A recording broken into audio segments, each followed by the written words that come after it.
Kebetulan nggak apa-apa. Kenapa, Bu? Oh, apa? Dosennya siapa? Pak Dosennya siapa? Maman. Pak Maman. Oh, Maman. Ya, Nanti kalau misalkan Pak Maman nanyain gitu, soalnya saya aja lagi ada yang di Garut, nanti nggak soalnya apa-apa. kenal juga sama beliau. Yang penting dokumentasi aja. Oke, mulai saja ya, Bu. Assalamualaikum warahmatullahi wabarakatuh. Selamat malam. Ibu, perkenalkan saya Novita Sari Tomia, mahasiswa Fakultas Hukum Universitas Pasundan. Izinkan saya untuk mewawancarai Ibu untuk memenuhi salah satu tugas mata kuliah saya, yakni Hukum Acara Pidana. Di sini izin merekam ya, Bu.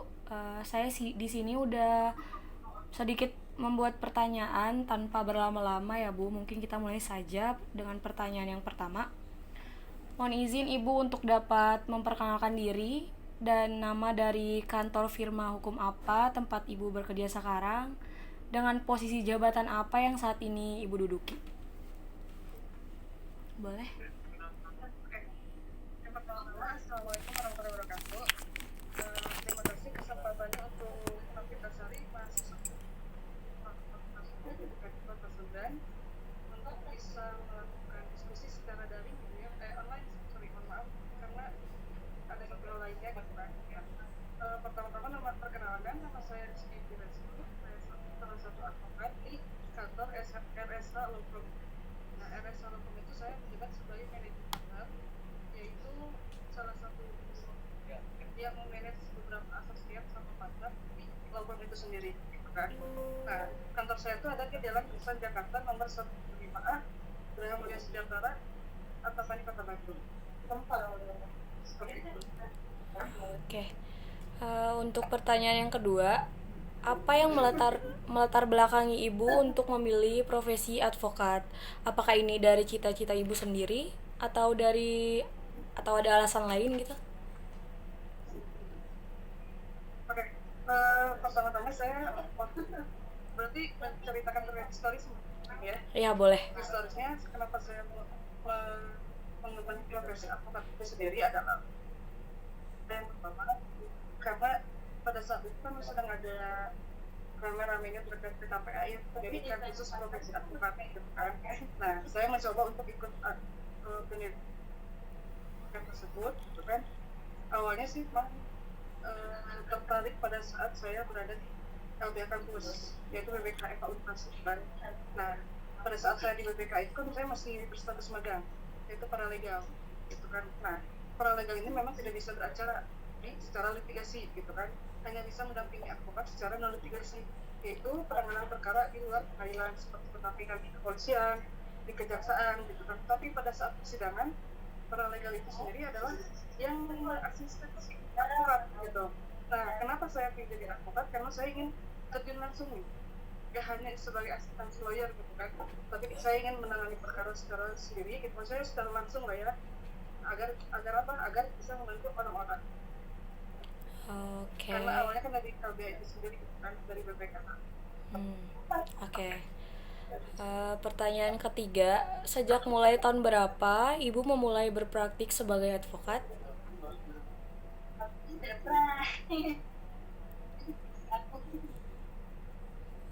Apakah kurang jelas? Saya ulangi lagi, sejak mulai tahun berapa Ibu Tahun berapa memulai... yang tadi ya? Kenapa, Bu? Oh, oke. Tahun berapa awalnya saya jadi advokat ya? Ya, benar.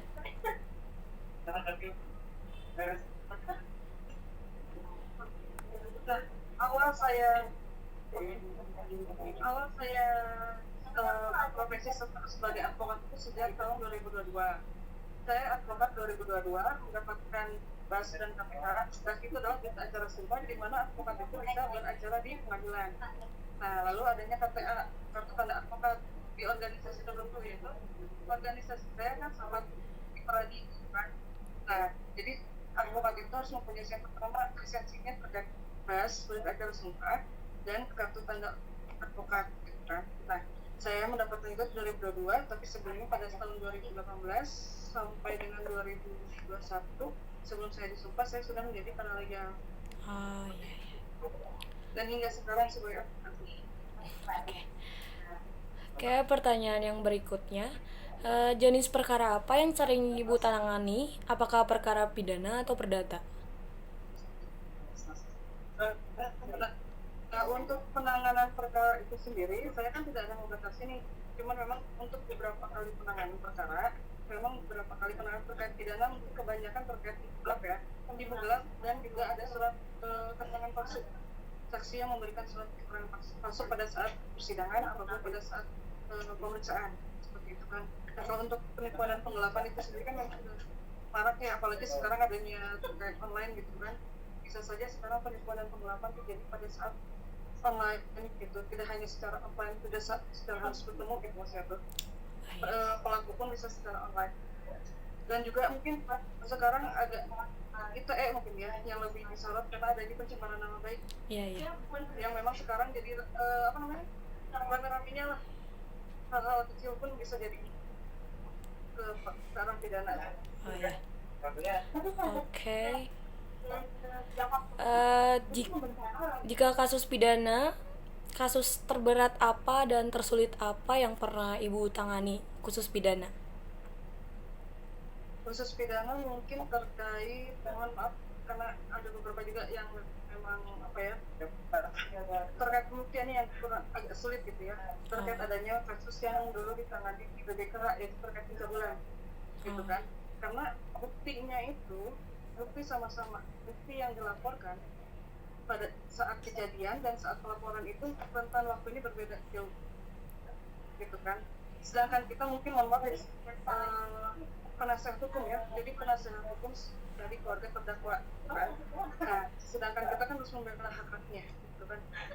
Kita ingin tahu nih apakah memang benar nih bukti yang disampaikan oleh si terlapor ini memang bukti yang saat kejadian atau bukan gitu kan. Karena untuk rentan waktunya juga memang cukup dikatakan ini bisa hilang lah indikasi adanya suatu perbuatan tersebut gitu, seperti itu. Cuman karena beberapa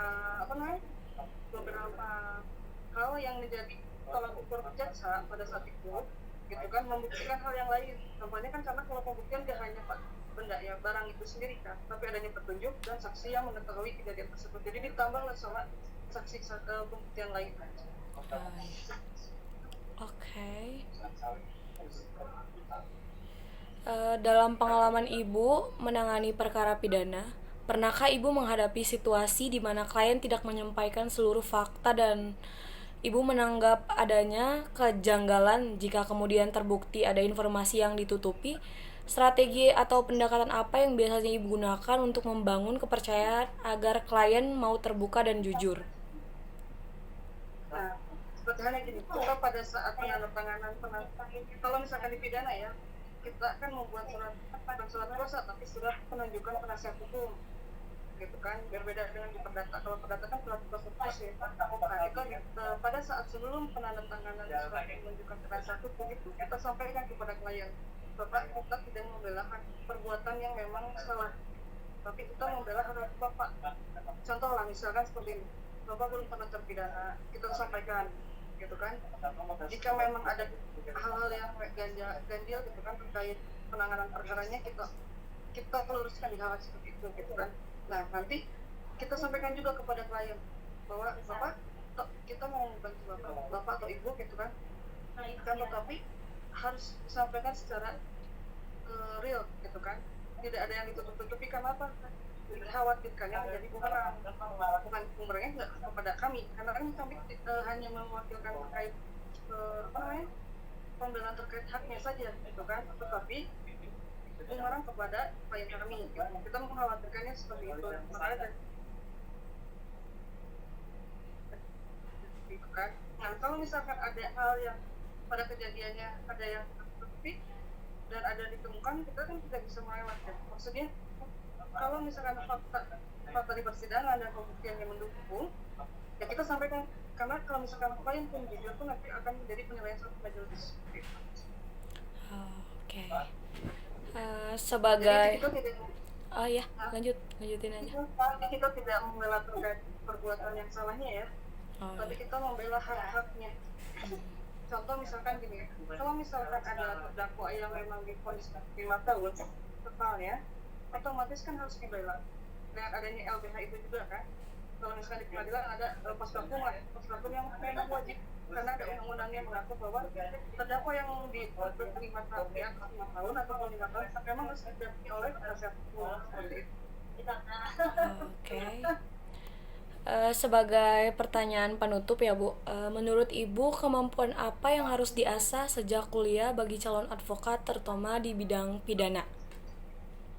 Oke, nah ini mungkin sering kita diskusi lah ya, untuk khususnya untuk terkait pidana.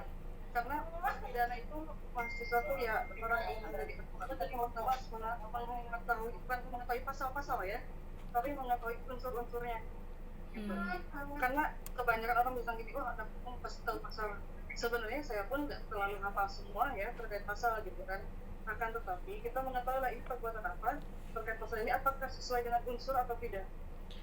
Jadi kita lihat bukan pasalnya terkait penggelapan, apakah ini penggelapannya memang sudah memenuhi terkait unsurnya atau tidak. Bahkan kita harus mengetahui unsurnya, perbuatannya, hukum secara formal ataupun material, seperti itu kan.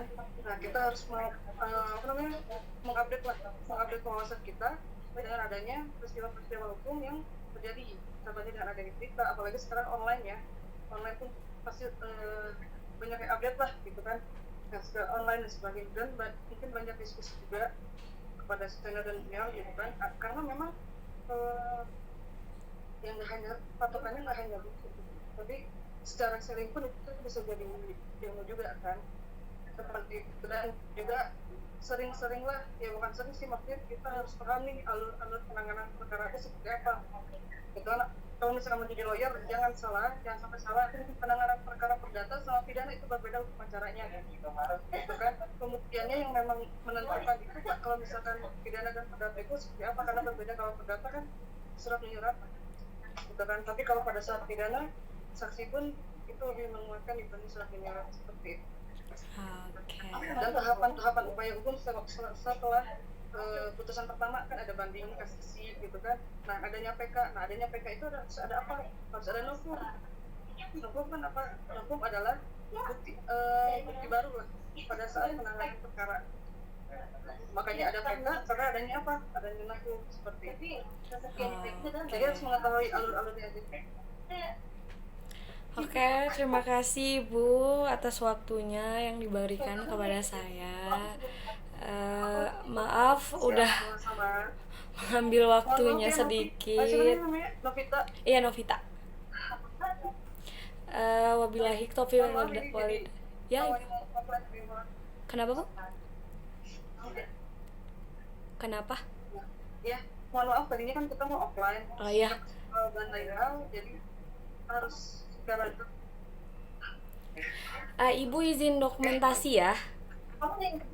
Izin dokumentasi. Oh, bentar. Oke. 1, 2, 3. 1, 2, 3. Oke.